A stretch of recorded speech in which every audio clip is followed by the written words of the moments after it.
الفته الجميله اللذيذه بتاعتنا. وشوفوا بقى احلى فته من ايد ماما ايام. السلام عليكم ورحمه الله وبركاته. ازيكم يا اجمل ناس واحلى ناس في الدنيا؟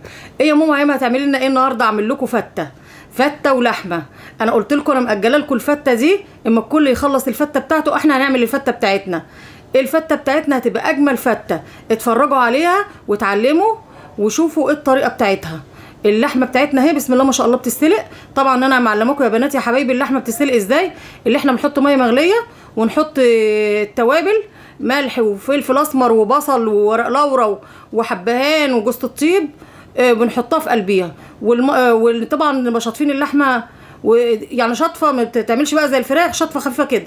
وعلشان اللي هي تستوي بسرعه قايله لكم عايزين تسووا اللحمه بسرعه او الكوارع او اي حاجه، دي برده معلومه انا بديها لكم. حطينا طبق فنجان صيني كده بنحطه في قلب الحله وتسيبيها بقى وتغطي عليها اما تغلي وتخليها على نار هاديه. نعمل بقى تاني ايه؟ هنعمل بقى الصلصه الجميله اللي احنا كنا مفرزينها وحاطين السمنه بتاعتنا اهي وحاطين التوم. بنشوح التومه بتاعتنا الجميله في قلب الحله اهي بسم الله ما شاء الله لا قوه الا بالله. كل سنه وانتم طيبين، ربنا يعود عليكم الايام بخير. ادي شوحنا التومه الجميله. هنحط بقى على التوم ايه؟ خل بقى. الفته بتبقى اجمل حاجه بالخل، خل والتوم. دي بقى ايه؟ تبقى ريحتها ايه؟ فحفاحه كده وتخلي الناس كلها تشم اللي عندك فته النهارده. وادي القوطه اللي احنا قلنا لكم اللي احنا مصلصينها وحطيناها في الفريزر، اللي تنفعنا في ممبار، تنفعنا في صلصه محشي، تنفعنا في صلصه فته. ادي الحاجه اللي انت بقول لك بتعمليها بتستفيدي منها وبتجهزيها، بتبقى سهله معاكي في كل حاجه. ادي حطينا الحاجه. نعمل بقى هنا ايه؟ رز بقى دوت مش هيبقى رز بشعريه، رز ابيض. تحطي تقدحي السمنه كده وتقومي حاطه عليه الرز، بس تشوحيه تقلبيه كده ببعضه وتشوحيه. ليه؟ عشان يبقى مفلفل وجميل معاكي. ادي الرز بتاعنا اهوت وادي الجمال بتاعنا. وما تنسوش اللايك والاشتراك لماما هيام. اوعوا تنسوا اللايك والاشتراك والكومنتات الجميله. احلى صينيه فته هتعمليها وتجربيها من عمايل ماما هيام يا بناتي يا حبايبي ويا اخواتي اللي بتتفرجوا عليا. اديت طبعا ايه الشوربه بتاعتنا بسم الله ما شاء الله مش محتاجه توابل، لان احنا هنحط من شوربه اللحمه. بس احنا بنشوح الرز كده وبنقلبه مع بعضه علشان يطلع مفلفل. وهنحط بقى ايه من الشوربه بتاعت اللحمه هنزيد بيه على طول. نحط الشوربه بتاعتنا الجميله اللي فيها كل البهارات بتاعتنا. اللي انت بس لو انت عايزه تزودي ملح هتزودي ملح، بس لازما اللي انت تشوحي الرز كده، مش اللي انت تعمليه على طول في قلب السمنه وتقومي عاملاه كده بقى. الله اكبر، تبقى الحبايه بحبايتها كده وتبقى جميله. وشكرا شكرا يا قلبي يا حبايبي اللي واقفين معايا. وشكرا على اختي حبيبتي اللي عماله تدعمني وتقف معايا وتقول لي اعملي بس مباشر. ربنا يجازيها خير ويجعله في ميزان حسناتها يا رب. ادي الشوربه بتاعتنا حطيناها اهوت. شكرا يا سمسمه، الف شكر يا حبيبتي. واي حاجه بتعمليها ربنا يقعدها لك خير يا رب.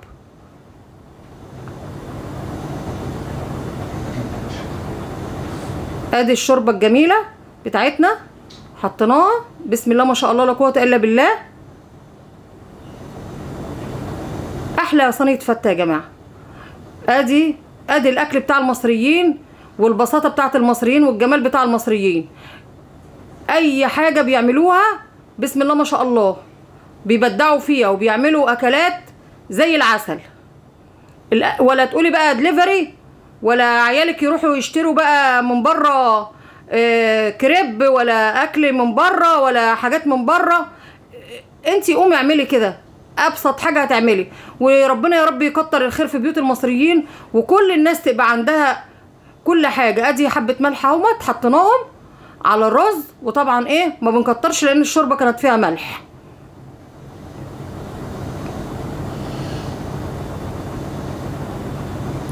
وشعره صغيره فلفل اسمر برضو ايه بنضيفها كده تعمل ايه تعزز الرز كده وتعمل له نكهه حلوه كده. بسم الله ما شاء الله. بصوا يا جماعه الاهم حاجه اللي انت تعملي الحاجه وانت حباها هتطلع بسم الله ما شاء الله جميله معاك. ادي الصلصه بتاعتنا بتتعمل اهي، وادي اللحمه بتتعمل، الثلاث عيون شغالين، وادي الرز اتعمل. ادي الفته بتاعتنا خلصت. مسافه بسم الله ما شاء الله، اول ما اللحمه تستوي كل حاجه هتكون خلصت، وتاكلي احلى صينيه فته واحلى حاجه هتعمليها. وبرده لو الحاجه انا قلت وقايله لكم كذا مره ما تزودوش الملح. الملح ما تزودوش، اما تعوزي تحطي ملح حطي، دي في ايدينا، بدل ما الاكل بتاعك يطلع حادق وما تعرفيش تاكليه. هنغطي بقى على الرز بتاعنا. بنكسر بقى العيش بتاع الفته، العيش الملدن الجميل بتاعنا اللي احنا اشتريناه ورانا لكم الاول في التجهيزات بتاعه العيد. اللي مخش على الفيديو بتاع التجهيزات بتاعه العيد يخش وهيستفيد منه والله حاجات كتير. وبرده يا جماعه اللي ما عندوش عيش ملدن وعنده عيش طري من هو بتاع الفرن بينفع برده، بتقطعيه كده بالمقص وبتقطعيه مكعبات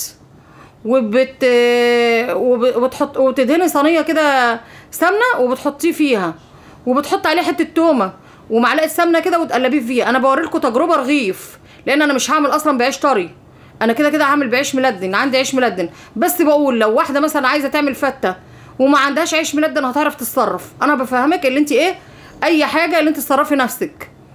ادي اهو انا بوريك التجربه، لكن انا مش هعملها، انا بوريها لك بعرفك هتعملي ايه، هتحطيه في صينيه وتعملي ايه. لكن كده كده انا العيش عندي اهوت ملدن وهزيده شوربه. لكن انا بوريك الرغيف اللي انا عملته تقطعيه وتعمليه ازاي، وتحط عليه معلقه سمنه وتحطيه على الشبكه على الفرن وتقلبيه كده، خلاص بقى عندك عيش ملدن. احنا كده بلينا العيش بالشوربه وحطيناه في الاطباق بتاعتنا. وبرده ما تحطيش شوربه كتير، العيش بتاعك ايه يبقى عامل زي المهري كده المعجن، لا تخليه برده مفلفل كده، يعني ما تحطيش الشوربه كتير فيه. يعني لو عايز تاني حبه شوربه حطي له، غير بقى ما يعجن معاكي. ادي اهوت احنا حطينا في الصواني بتاعتنا العيش، قسمناه على صينيتين بسم الله ما شاء الله لا قوه الا بالله. وبنرشش بقى ايه حبه صلصه ليه على العيش، عشان ما تبقاش الصلصه على الرز بس.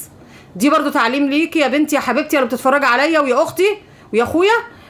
ليه بقى دي بقى الحاجات اللي ماما هيام بتقولها لكم، الافكار الجميله. حطوا حبه كده على العيش، دي اول حاجه. وبعدين تحطوا الرز، تبقى عامله زي الطبقات كده، بحيث اللي انت ما تيجي تاكلي الفته ما يبقاش الصلصه هي اللي على الوش بس وبقيه الحاجه، لا ده احنا حطينا ايه طبقه كده على العيش كده، تدي لها جمال وحلاوه كده.